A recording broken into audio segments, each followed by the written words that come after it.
Now यहाँ पे भी समस्या है।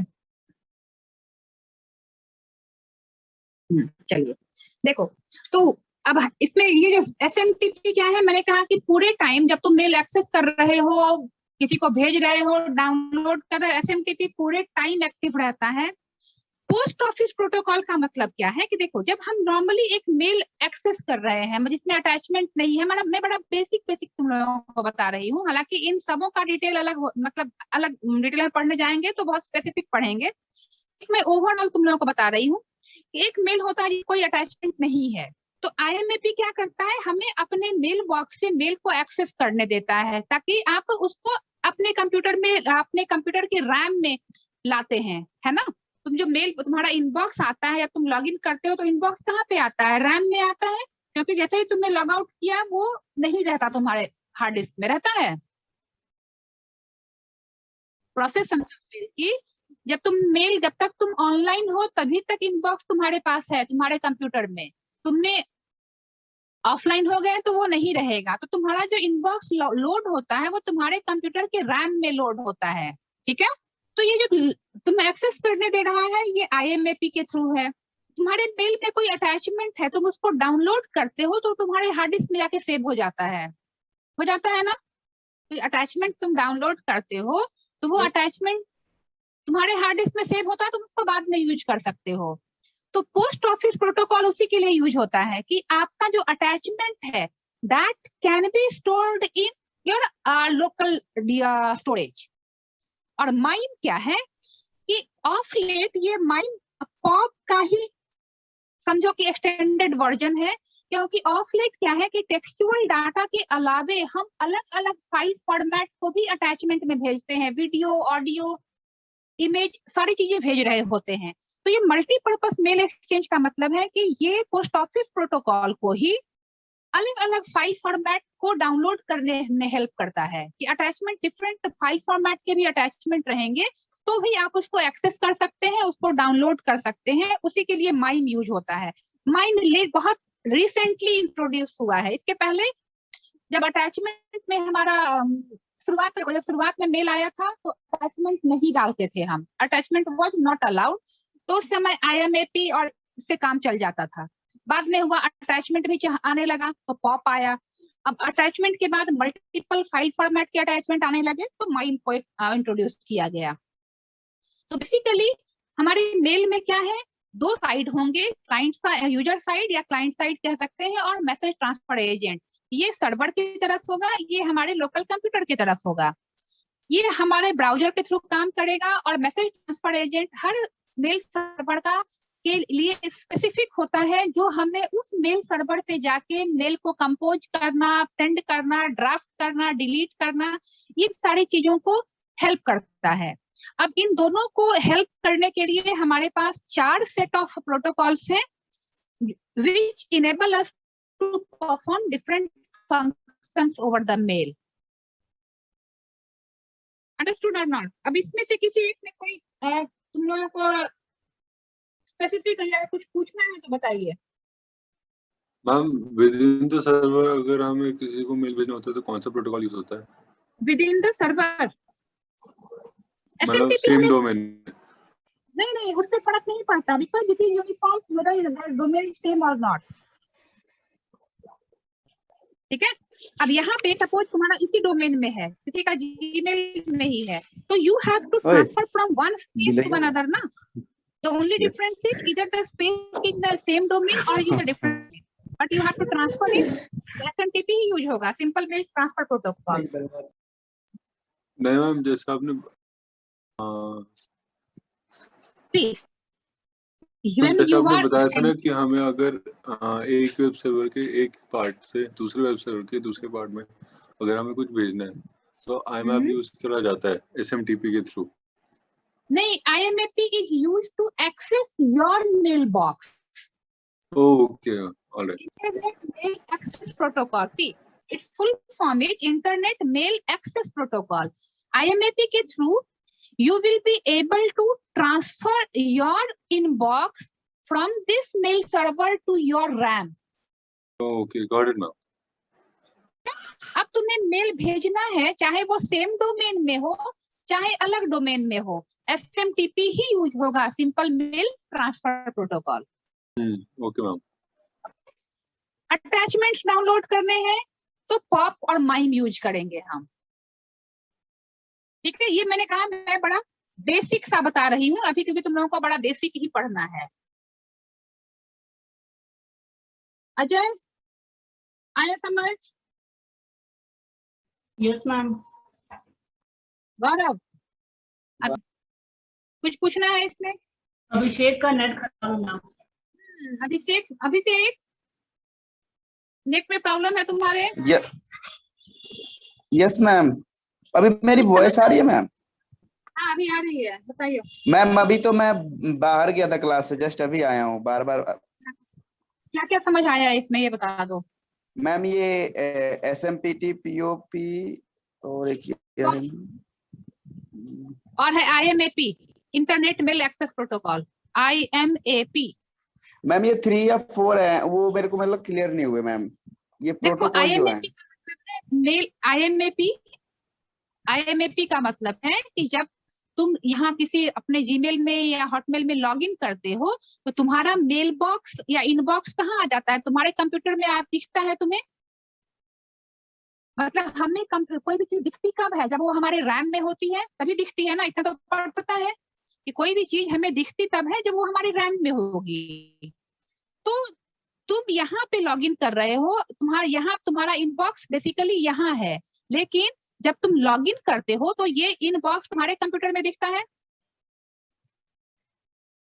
ना अभिषेक? Yes ma'am. तो ये जो इनबॉक्स तुम्हारे रैम में ट्रांसफर होगा, ये होगा IMAP के थ्रू।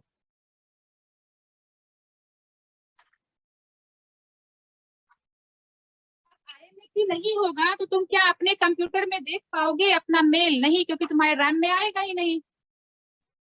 और कोई भी चीज जब तक रैम में नहीं आती है, we are not able to see it ना। कोई भी चीज दिखती कब है या हम एग्जीक्यूट कब करते हैं या प्रोसेस कब करते हैं? जब वो हमारे रैम में होता है, राइट?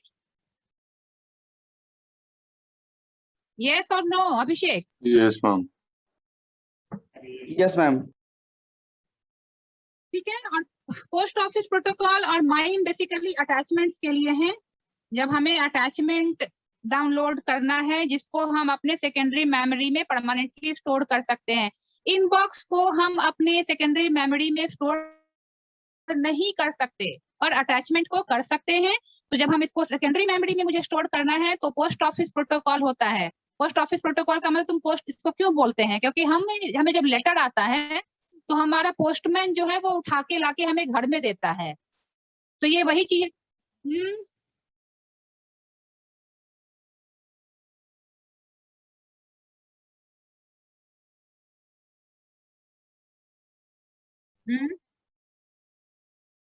सारे यूज होंगे।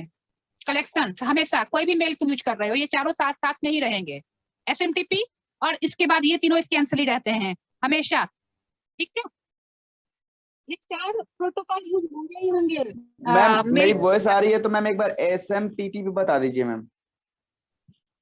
SMTP जब भी तुम मेल कर रहे हो अभिषेक, चाहे तुम मेल में तुम नॉर्मल मेल कर रहे हो कुछ भी कर रहे हो, ये SMTP तो यूज होगा ही। मैंने कहा ये मेन प्रोटोकॉल है, इसको हेल्प करने के लिए ये बाकी 3 प्रोटोकॉल हैं। मुझे यहाँ से यहाँ ट्रांसफर करना है, मुझे मेल भेजना है अब चाहे वो एक जीमेल से दूसरे जीमेल में भेजना है तो SMTP यूज होगा, एक जीमेल से हॉटमेल में भेजना है तो भी SMTP यूज होगा। सिंपल मेल ट्रांसफर प्रोटोकॉल, नाम से समझ में आ जाएगा। सिंपल मेल ट्रांसफर प्रोटोकॉल, मुझे मेल करना है चाहे वो सेम अकाउंट वाले का हो या अलग डोमेन में हो, SMTP यूज होगा।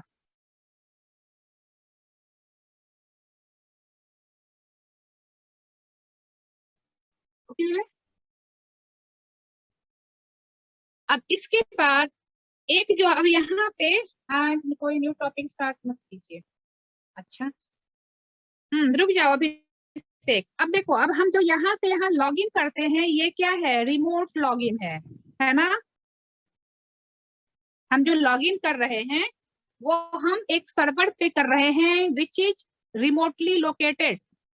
तो ये रिमोट लॉगिन के लिए क्या होगा? रिमोट लॉगिन के लिए जो प्रोटोकॉल यूज होता है वो है टेलनेट। ये यूज होता है रिमोट लॉगिन के लिए। मतलब हम किसी रिमोट सर्वर पे जब we try to authenticate ourselves, तो ऑथेंटिकेशन टोकन हम भेजते हैं। Here the authentication token is your email ID and password. तो हमने कभी यहाँ पे अपने आप को रजिस्टर किया हुआ है, हमने अपना ईमेल आईडी और पासवर्ड यहाँ सेट किया हुआ है। अब मैं लोकल कंप्यूटर पे बैठ के अपना ऑथेंटिकेशन टोकन यहाँ भेज रही हूँ, जो यहाँ पे वेरीफाई होगा। तो इसको, ये पूरी प्रोसेस होती है टेलनेट के थ्रू, रिमोट लॉगिन जिसको हम कहते हैं। ये पोर्ट नंबर, ये भी एप्लीकेशन लेयर का प्रोटोकॉल है, पोर्ट नंबर 23 पे काम करता है। तो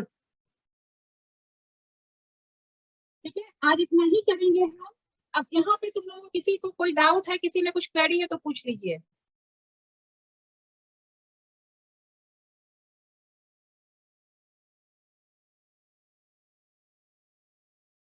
any query till here?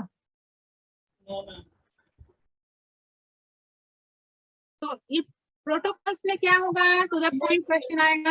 Yes, कुछ बोल रहे हैं मैम? ये सब भावेश टेल में। मैम मुझे कैशिंग में था। क्या था? मैम मुझे कैशिंग में डाउट था, डीएनएस कैशिंग। बोलो क्या है ना? मैम मुझे काइंड ऑफ एक लाइन समझ नहीं आई, तो एक मिनट।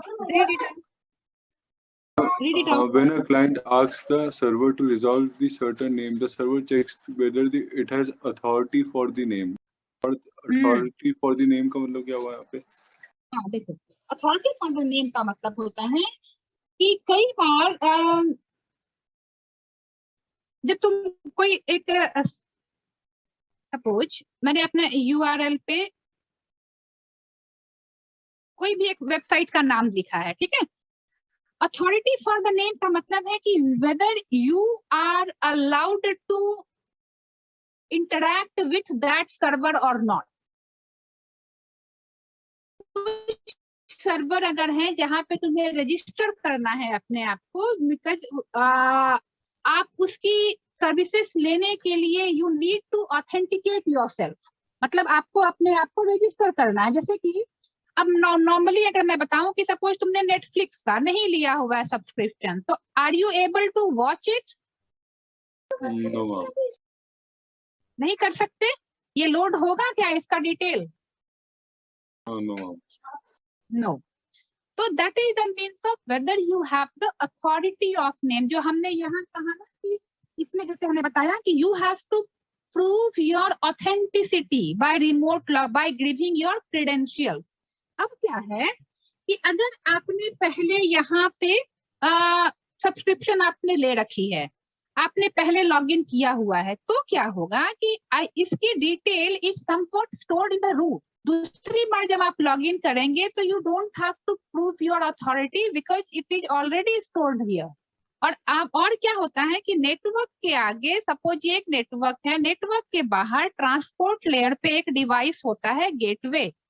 ये तुम लोगों को मैंने बताया हुआ है कि ट्रांसपोर्ट लेयर का जो डिवाइस होता है वो गेटवे होता है। गेटवे जो होता है वो स्टेटफुल होता है। स्टेटफुल का मतलब it keeps on watching your surfing history. अब नॉर्मली अगर हम देखें तो तुम जो तुम्हारे इंटरेस्ट हैं, वेदर यू गो ऑन किसी भी साइट पे, तुम्हारे वो इंटरेस्ट या तुम्हारा जो सर्च किया हुआ है वो पॉपअप होता है, देखा है? Yes, ma'am. बाकी लोगों ने भी देखा होगा। सपोज तुम कोई ऑनलाइन शॉपिंग करते हो, तो तुम जिस चीज की शॉपिंग कर रहे हो, जो तुमने लास्ट देखा है, चाहे तुम वो यूट्यूब पे जाओ चाहे गूगल पे जाओ, वो पॉपअप होगा। तो उसे कैसे पता कि तुमने क्या पीछे ढूंढा था? तो होता क्या है कि इस नेटवर्क से जो डेटा जाती है पर्टिकुलर कंप्यूटर से, ये गेटवे उसकी हिस्ट्री, उसकी स्टेट को होल्ड करके रखता है कि ये तुम्हारे फेवरेट साइट्स हैं where in you log in frequently. तो अथॉरिटी का मतलब है कि when you try to access some site for which you are not authorized to, तो वो तुमसे तुम्हारी अथॉरिटी चेक करता है। That is the meaning. And ma'am, then it says कि if yes, अगर है हमारे पास authority, then the server does not need the caching information. Ma'am, why doesn't it need the caching information? अगर we have the authority. का मतलब है कि अब देखो, जैसे कि पहले बार हमने इसको अपना फर्स्ट टाइम मैं यूज कर रही हूँ किसी सर्वर को जहां मैंने अपना डिटेल डाला हुआ है, तो फर्स्ट टाइम हम क्या करेंगे, अपने जो मेरा है डिटेल डाल के ऑथेंटिकेट करके ये वैल्यूज ले आएंगे अपने। तो ठीक है, फर्स्ट टाइम मैंने ऑथेंटिकेट कर लिया अपने आप को, तो जो इन्फॉर्मेशन मुझे चाहिए इसकी डिटेल वो मेरे कंप्यूटर पे आ गई। नेक्स्ट टाइम ये मेरे कैशिंग में स्टोर हो गया है कि I don't need to give authenticate my self again and again. Okay. ठीक है, अब होता Yes, क्या है ma'am. कि अभी अब ये क्या है, देखो ये है PaaS, इसका फुल फॉर्म होता है platform Product as as a a service, service. या Platform as a IaaS, service. Information as a service.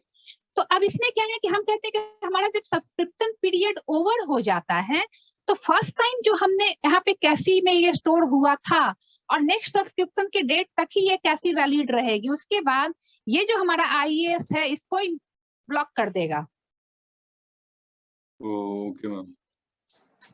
ठीक है, तो यहाँ पे ये it's a kind of complicated things that एक साथ काम करते हैं, कई सारी चीजें। Yes, ma'am. ठीक है, तो ये जो Yes, ma'am. स्टेटफुल पैकेट फिल्टर्स जो हम पढ़ रहे हैं ना, ये सारा 6 सेम में ऑपरेटिंग सिस्टम में पढ़ना है। ये सारी चीजें तुम अभी जो पूछ रहे हो, ये DNS again we have to study in 6 same with more details. Okay. अभी बड़ा बेसिक सा है कि हाँ काम क्या है, इसका क्या होता है, कैसे करता है, ये आगे और बहुत सारी चीजें हैं इसमें। जैसे अब हम Okay, ma'am. मेल ही पढ़ रहे हैं, तो मेल में हमें बस एक ओवरव्यू पढ़ना है कि क्या है। अब इन सारे प्रोटोकॉल्स का डिटेल हमें और पढ़ना है आगे नेक्स्ट सेमेस्टर्स में, इसका स्पेसिफिक काम क्या होगा, पॉप का स्पेसिफिक काम क्या होगा, ये अलग अलग सारे टॉपिक्स हैं। तो अभी बस एक ओवरव्यू है कि हम जब मेल करते हैं तो ये होता है, दो साइड होता है, यूजर एजेंट एंड MTA, और ये 4 प्रोटोकॉल की हेल्प लेता है ये रादर। और टेलनेट का यूज होगा जब हम रिमोटली एक्सेस करना चाहते हैं किसी दूसरे सर्वर को, where in I have to authenticate my self, तो टेलनेट यूज करेंगे। Got it, ma'am. ठीक है, तो ये सारे एप्लीकेशन लेयर प्रोटोकॉल्स थे जो शॉर्ट नोट्स में आ सकते हैं। DNS हो, चाहे HTTP हो, WW हो, चाहे तुम्हारा ये टेलनेट हो, चाहे ये ईमेल हो। ठीक है, अब नेक्स्ट क्लास में से हम ब्लॉक 4 स्टार्ट करेंगे। वेडनेसडे से I start block 4। Class miss मत करना, 3-4 चीजें इसमें शुरुआत में ही हैं, जैसे वेरी इंपॉर्टेंट एग्जामिनेशन के पॉइंट ऑफ व्यू से, क्योंकि यहाँ पे अब हम केस स्टडी पढ़ेंगे, कुछ स्पेसिफिक टाइप ऑफ नेटवर्क जो बनाए गए थे, we have to study that, उनमें से एक ना एक क्वेश्चन आता ही है। तो from Wednesday we will be starting block 4। ठीक है, ओके। नेवर नो, अभी तो असाइनमेंट का और एग्जामिनेशन का ही डेट एक्सटेंड होता जा रहा है। अभी कितना हो गया मैम? अभी तो 38 जून तक तो हुआ ही है, और अभी तो देखो थर्ड वेव कह रहे हैं कि आएगा, तो पता नहीं अगर इस थर्ड वेव के पहले मतलब 6 to 8 वीक्स के बीच में अगर एग्जाम हो गया तो बहुत अच्छी बात है, नहीं तो नेवर नो। समझे? Yes, ma'am. I also heard that. Hello ma'am, wave ma'am is kind ma'am of मेरी in a वॉइस आ रही है अभी? हाँ आ रही है, बोलो। मैम हमारे एग्जाम कब तक होंगे? अभी कोई डेट नहीं आया है, अभी से कभी डाइसी है, कब होगा कोई क्लैरिटी नहीं है। Everything depends upon the pandemic situation कि आगे केसेस मैम कितने सर रहते तो बोल रहे थे हैं। कि अगस्त में होंगे। अभी कोई डेट नहीं आया है, हम सोच रहे हैं कि मैम हो वैसे जाए, जुलाई में तो नहीं होंगे ना और हमारे अगर एग्जाम? जुलाई में नहीं होंगे कैसे ना? बढ़ गए। मैम जुलाई में तो नहीं होंगे? जुलाई में तो नहीं, जुलाई में तो नहीं, जुलाई तो नहीं होंगे, नहीं ठीक है, नहीं जुलाई में नहीं होंगे। मैम क्योंकि मैंने मैम किसी साइट वो देखा था ना कि वो 21 दिन पहले बता देते हैं एग्जाम से, एग्जाम होने वाले मतलब कब होंगे। अभी नहीं बताया है ना, अभी तो असाइनमेंट का ही No, डेट में ma'am. पढ़ा है। मैम असाइनमेंट का, री रजिस्ट्रेशन का और एग्जाम फॉर्म का, तीनों का डेट बढ़ चुका है। हाँ वही कह रही हूँ, अभी तो वही प्रोसेस चल रही है। ठीक है, तो नेक्स्ट क्लास हम एडजस्ट करते हैं। ओके, चलो ये अभी मैं भेज देती हूँ नोट्स, गो थ्रू कर लेना सारा। Thank you and good night. Good night, ma'am. Thank you.